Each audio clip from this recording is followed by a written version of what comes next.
नमस्कार. तर आजच्या यूट्यूब व्हिडिओमध्ये तुमचं पुन्हा एकदा मनापासून स्वागत आहे. आजचा व्हिडिओ हा थोडासा स्पेशल आहे. का सांगते, कारण अजून मोजून 4च दिवसात माझा बड्डे येतो आहे. येस, मी 40 वर्ष पूर्ण करत आहे आणि मला अत्यंत आनंद होत आहे. हो, मी ऑफिशियली आंटी होत आहे. तरीही मी एवढी खुश का? त्याच खुशीची कारणं सांगण्यासाठी आजचा हा व्हिडिओ केलेला आहे.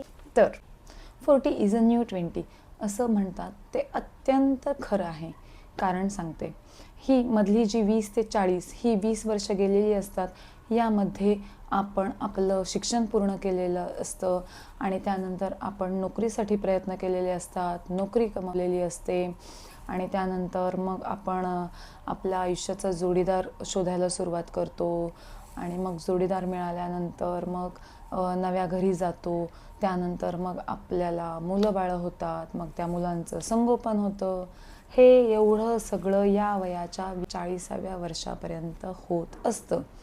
यानंतरही हे सुरूच राहतं, परंतु इथे आपल्याला एक थोडासा ठहराव मिळतो. हो, लग्नानंतर आपण आपल्या जोडीदाराबरोबर त्याच्या घरच्यांबरोबर एक सेटल झालेलो असतो, आपल्या नोकरीमध्ये सेटल झालेलो असतो. आपल्याला जर मूलबाळ असेल तर आपली मुलं लहान असली तरी ती अंगावेगळी झालेली असतात. त्यांना त्यांचं विश्व खुणावत असतं, ते मित्रांमध्ये रमायला लागलेले असतात आणि त्यामुळे आपल्याला वेळ मिळायला सुरुवात होते. आणि इथेच आपल्या 40शीची खऱ्या अर्थानं छान सुरुवात होते. तर माझ्या ज्या मैत्रिणी 40शीकडे आल्या असतील त्यांनी नक्कीच या वयामध्ये फिटनेसकडे बघायला सुरुवात केलेली असते, कारण ती आपल्या स्वतःला आनंदी ठेवण्याची पहिली पायरी आहे. हो, जेव्हा आपण फिटनेसकडे लक्ष द्यायला लागतो तेव्हा आपल्याला आतून छान वाटायला लागतं. आणि मी माझ्या मागच्या व्हिडिओमध्ये सांगितल्याप्रमाणे हे एक न संपणारं चक्र आहे. आपण स्वतःकडे लक्ष देतो, आपण छान राहायला लागतो आणि आपण छान राहिल्यामुळे आपण अगदी आनंदी होतो आणि हे असं चक्र सुरू राहतं. तर आपण फिटनेस राखायला सुरुवात केली की मग आपल्याला लक्षात येतं की अरे, आता आपण छान दिसायला पाहिजे आणि मग आपण छान कपडे घालायला लागतो. आपण जगासाठी नाही तर आपण स्वतःसाठी छान राहायला लागतो. हो, हे माझ्या बाबतीतही खरं झालं आहे. कारण मला असं वाटायचं की आपण रोज रोज काय चांगलं राहायचं आहे, म्हणजे रोज नटलं तर मग आपण सणावारी नटल्यावर काय मग त्याचं महत्त्व राहणार, अशा विचारांची मी होते. परंतु माझ्या ऑफिसमध्ये एक मैत्रीण होती आणि ती खूप छान राहायची आणि मला तिच्याकडे बघून छान वाटायचं, कौतुक वाटायचं. एक दिवशी ती बोलता बोलता मला म्हटली होती की आपण जर छान दिसत असलो, छान राहिल्यानं आपल्याला छान वाटत असलं तर आपण का नाही राहायचं. आणि तिथेच मला छान राहण्याचं महत्त्व कळालं आणि तेव्हा मी निश्चय केला की आपणही छान राहायचं.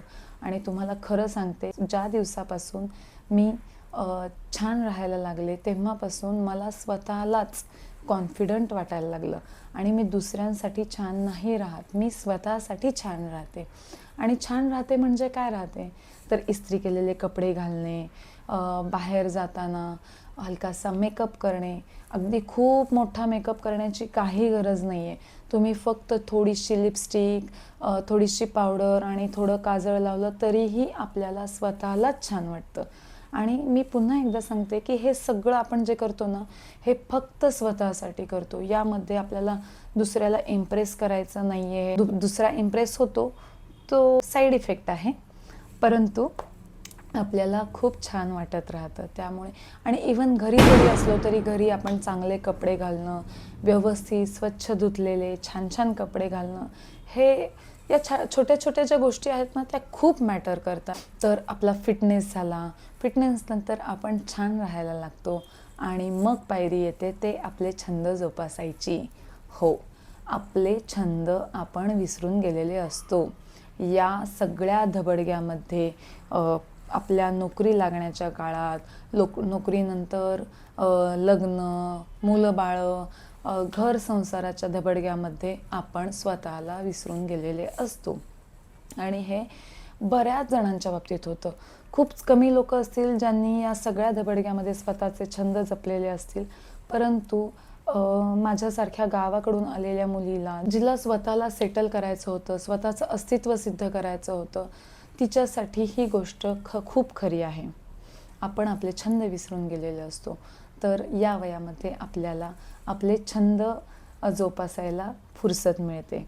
कारण मुलं त्या शाळेत जायला लागतात, नवरा ऑफिसला गेलेला असतो आणि मग आपण आपले छंद जोपासायला सुरुवात केली पाहिजे. मी माझं वाचन सुरू केलं. मला फिरायला खूप आवडतं, पण माझी मुलगी लहान असल्यामुळे माझ्या फिरण्यावर रिस्ट्रिक्शन्स यायचे.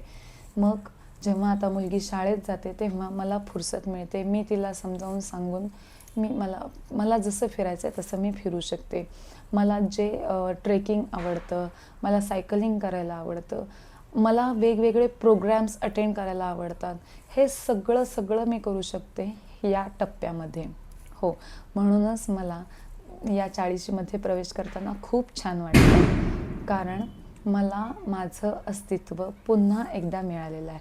मला माझं स्वत्व उमजलेलं आहे. आणि या वयामध्ये ना एक वेगळाच कॉन्फिडन्स येतो. हा कॉन्फिडन्स तुम्हाला कधीच असा जाणवलेला नसतो.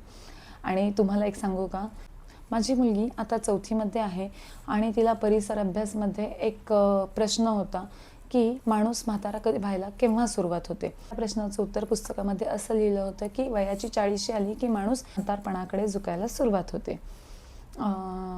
हे वाक्य थोडंसं खरं आहे, शारीरिकदृष्ट्या तसं असेलही, परंतु आता वेगवेगळ्या वैद्यकीय कारणामुळे, खूप साऱ्या रिव्होल्युशनरी शोधांमुळे आपलं आयुर्मान खूप वाढलेलं आहे.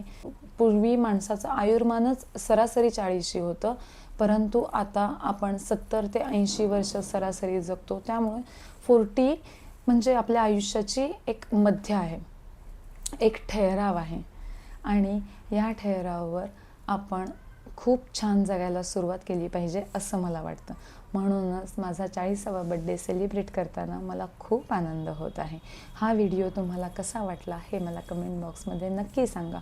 आणि तुम्ही तुमच्या 40मध्ये कसे प्रवेश करताय हेही मला नक्की सांगा. धन्यवाद.